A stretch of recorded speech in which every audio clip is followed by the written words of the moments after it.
کہ دودھ کا بھی دخل ہوتا ہے. حضور بابا فرید الدین گنج شکر کی بات ہے نا، انہی کی ہے نا. جب والدہ ماجدہ نے فرمایا بیٹا فرید جب تو پیدا ہوا تو میں نے تمہیں 2 سال دودھ پلایا. آپ نے عرض کی اماں جان جب سے میں نے ہوش سنبھالی ہے میری تہجد قضا نہیں ہوئی. اللہ کا شکر ہے میری تہجد قضا نہیں ہوئی. والدہ نے کہا بیٹا فرید اس میں تیرا کمال نہیں میرے دودھ کا کمال ہے. خدا کی قسم میں نے جتنی مدت تمہیں دودھ پلایا کبھی بے وضو دودھ نہیں پلایا تھا. حضرت خواجہ باقی باللہ رحمت اللہ علیہ، حضرت خواجہ کن کے شیخ ہیں؟ حضرت مجدد الفسانی قدس سر العزیز کے شیخ. انہوں نے فرمایا مقام فنا اور بقا پر بات کی کہ فنا کیا ہے اور بقا کیا ہے. کسی مرید نے طالب علم نے سوال کیا حضور ذرا فنا اور بقا مزید سمجھا دیں.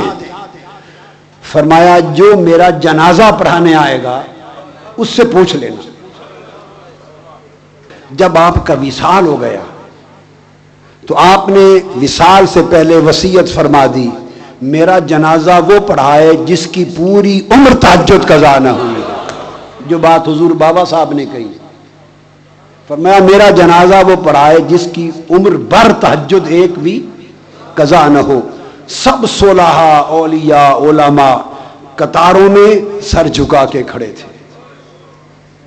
جب یہ وصیت بتائی گئی تو جنازے کے لیے آگے بڑھنے کی جرت کسی نے نہ کی. اتنے میں نقاب پوش ایک بزرگ آگے بڑھے، نقاب پوش. انہوں نے جنازہ پڑھایا اور جنازہ پڑھا کے جب جانے لگے وہ مرید پہلی صف میں اسی دھیان میں تھا. اس نے دوڑ کر دامن پکڑ لیا کہ حضرت خواجہ باقی باللہ رحمت اللہ علیہ نے فرمایا تھا جو میرا جنازہ پڑھائے گا اس سے فنا اور بقا کا مسئلہ پوچھ لینا. جاتے جاتے یہ تو بتا جائیں کہ فنا کیا ہے اور بقا کیا ہے. جب اس نے سوال کیا تو آپ نے چہرے سے نقاب پلٹ دیا. نقاب پلٹا تو خواجہ باقی باللہ خود تھے.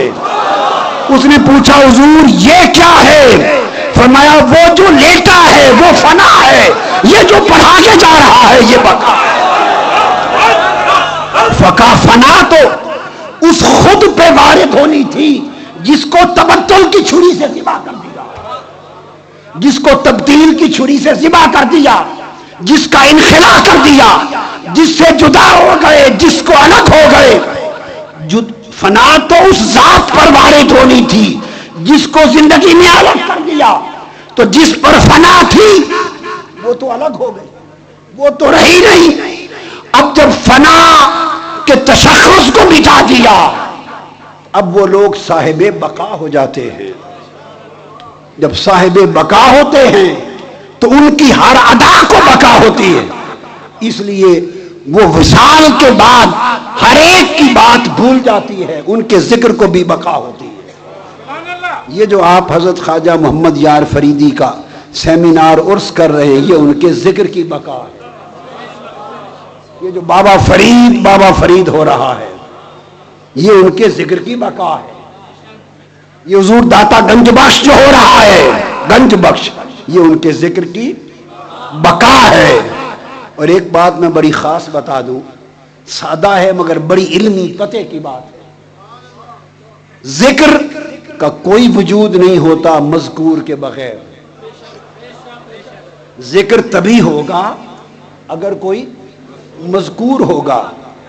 بھائی یہ بوتل ہے اس کی تعریف کرنے لگے تو بنتی ہے پہ یہ بوتل ہے. اگر یہ ہو ہی نہیں تو آپ اس کی تعریف کر سکتے ہیں کہ ایسی ہے ایسی ہے ایسی ہے. اگر یہ ختم ہو گئی ہو ہی نہیں تو اس کا ذکر ہوگا. تو جس کا ذکر ہوگا تو ذکر ہوتا ہی تب ہے جب مذکور موجود ہوتا ہے. تو یہ جو داتا گنج بخش کا، بابا فرید کا، خواجہ محمد یار کا یہ جو ذکر ہو رہا ہے تو وہ مذکور ہے ارے یہ کیسے ممکن ہے کہ ذکر کو بقا ہو اور مذکور فنا ہو؟ یہ کیسے ممکن ہے کہ ذکر کو بقا ہو اور مذکور فنا ہو؟ اس پر قرآن